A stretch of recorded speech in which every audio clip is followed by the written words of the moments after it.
For more on this, we are joined by Harvard Out of Occupied Palestine Coalition's Sazi Bongwe and Mahmoud Al-Thabata. Good evening to both of you, and well, it is evening in South Africa. Thanks to both of you for agreeing to talk to us. If I may start with you, Mahmoud, put us in the picture, if you will.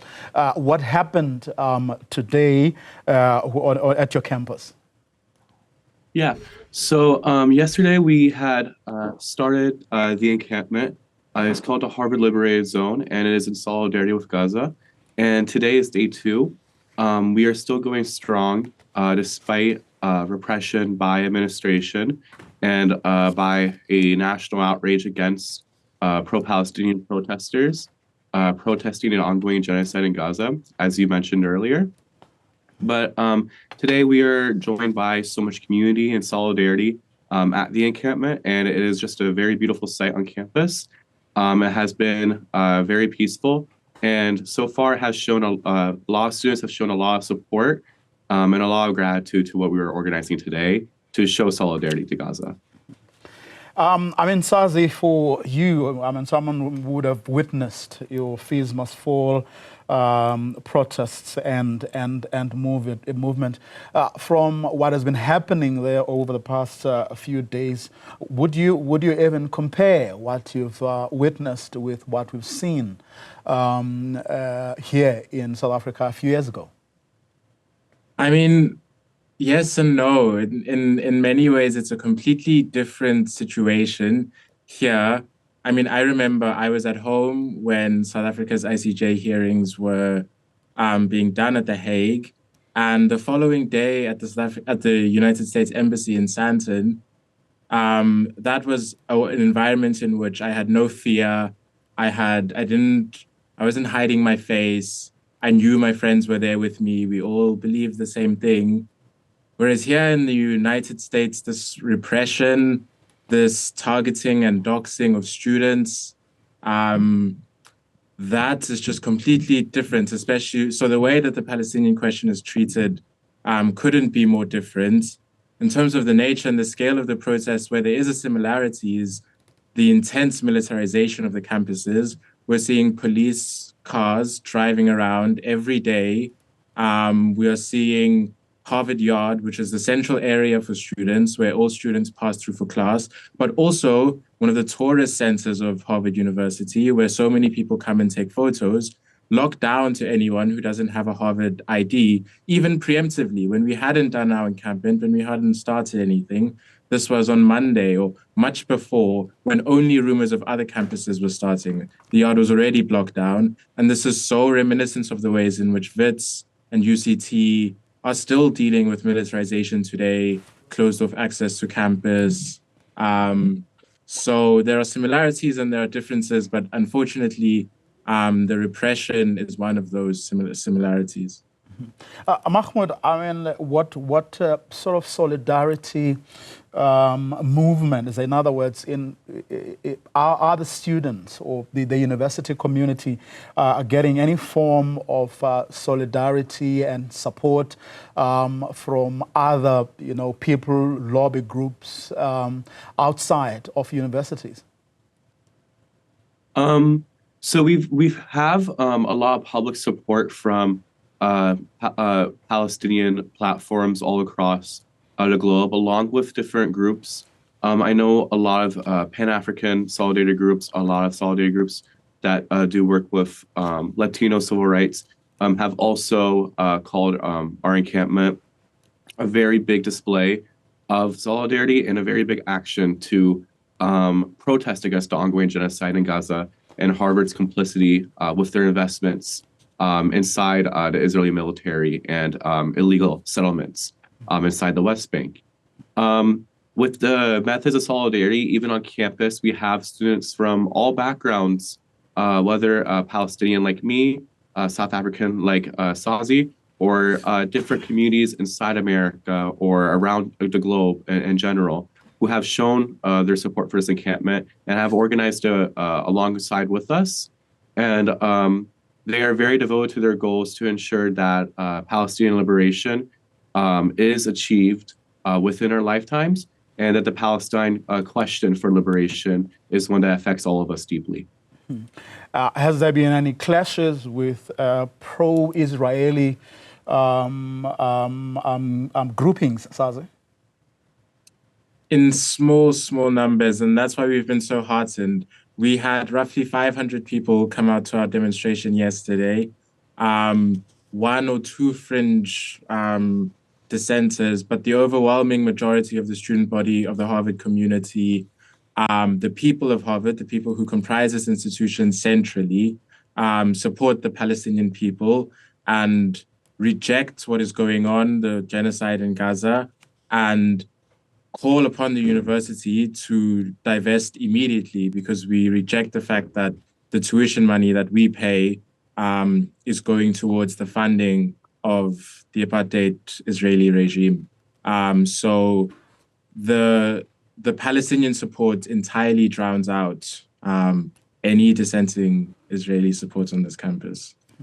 I mean, of course, the United States is in the middle of an election, of the election season, and you have someone like the former President Trump saying he'll fire the radical left from colleges and focus on, quote unquote, defending American tradition if he was to be elected. Don't such statements whip up emotions? Mahmoud? They certainly do whip up emotions, but Trump's words that were just spoken are actually being reality right now under the Biden administration.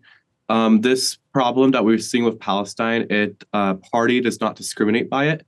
It is an issue among the American elected officials that everyone in the United States government has a degree of complicity within the ongoing genocide in Gaza. Just the other day, President Biden had just approved a lot more aid towards Israel, despite its plans to invade Rafah very soon. So, and just the other day, we had students at Vanderbilt be expelled for pro-Palestinian activism. Students at Princeton, from their recent reports from the university, have actually been banned from coming back on campus. And students at Columbia right now are still facing suspensions and have not yet have everyone had their suspensions reversed. And we're seeing all this happen under a Biden administration with so many other protesters across the country, whether they are students or not students, be clashed with by police brutality and enforcements from being abused by law enforcement. And really, in order for us to find moral clarity within all this, we must demand that the United States government should stop its unconditional aid to the Israeli regime, because it is committing a genocide, apartheid, and occupation against the Palestinian people. And once again, party does not discriminate against funding for the Israeli regime. It is an issue that is an American issue. Yeah, and that's what I was going to ask you, Sazi, because a lot of people have been talking about what a Donald Trump has been saying, but if one looks at President Biden's attitude, you look at the enthusiasm with which the Democrats embraced the bill that sought to approve aid to Israel, you find that it's both sides of the same coin, basically. Yes, absolutely. And we find that particularly, Mark Lamont Hill, who's done such a good job of pro-Palestinian journalism, but also truthful journalism in these last few months, he wrote a book which perfectly captures it. He called it Progressive Except for Palestine. There's an exception to free speech, exception to the values of America's purported liberalism and freedom. That is always Palestine. And we agree with Lamont Hill that there is no way to be progressive except for Palestine, that Palestine is a central part of what it means to be someone who values freedom and equality. And this is just not the case. And this is, yes, as Mahmoud says, something that applies regardless of party. So we're very clear about the fact that what we are trying to bring attention to here is not a critique of one side or another, but a critique of an American problem that treats the Palestinian cause as exceptional that leaves it out of the spaces in which Palestine rightly exists, which is why you see so many people from different parts of the world with different nationalities and traditions and struggles uniting on the Palestinian question. That's why there's so much unity on the Palestinian question, is because we reject this idea that one can be progressive except for Palestine. Mahmoud, to what extent, is the Americans worried at the fact that not only do they have a situation where more than half of the U.S.'s top 50 universities are seeing protests, pro-Palestinian, or anti-Israeli protests, but the fact that among them are some of the highest ranked universities, your Princetons, your Stanfords, your Yales, and of course Harvard. How much of that fact is preoccupying and worrying those in power in particular? Well, I certainly do think that protests happening at like upper institutions all across the country, as well as generally colleges all across the country. I mean, what you're seeing here with the student-led movement, it is certainly empowering other college campuses to an unbelievable extent. The University of Florida right now, for instance, is having such an amazing movement to protest the onslaught of the Israeli regime. But I think with all these colleges and these upper institutions, where you have people who typically end up with some degree of higher power, which is debatable if they even should be granted higher power from these institutions that have had centuries of despicable work embedded into them. But I think when we're seeing these pro-Palestinian protests and these protests against complicity in genocide, occupation, and apartheid, it is applying pressure to the United States government, but also to administrations. I mean, the movement that we're having right now is the same movement in Harvard, for instance, that had South Africa apartheid being divested from. It's the same movement where you saw the Vietnam War protests, the same movement where you saw the African American Resistance Organization occupy University Hall to demand more equity for Black students on campus and for Black studies on campus as well. And we have faced similar backlash. I mean, cops are no stranger to the student movement because they understand the power that we yield and the results that we'll soon gain from this, because I do believe a free Palestine within our lifetime is achievable, and it is nearing very close to us. That very last point, Sazi, that Mahmoud touched on, do you get a sense that outside of the corridors of political power, big business, lobby groups, and so on, that generally among or within the United States of America, the tide is turning? In other words, people have a different attitude or way of seeing this whole conflict now than has ever been the case before. Yes, absolutely. And if we remember the ways in which the collapse of the South African apartheid regime happened, we don't necessarily point to one thing, but it was a cascade of many things that involved internal resistance, but also centrally involved external resistance, sanctions, boycotts, divestment from universities like Harvard. And all of these things compounded to a situation where the National Party could no longer sustain what it was doing. It was disadvantageous for it to continue its apartheid regime. It could no longer continue in the world because it would suffocate from isolation. It would no longer function.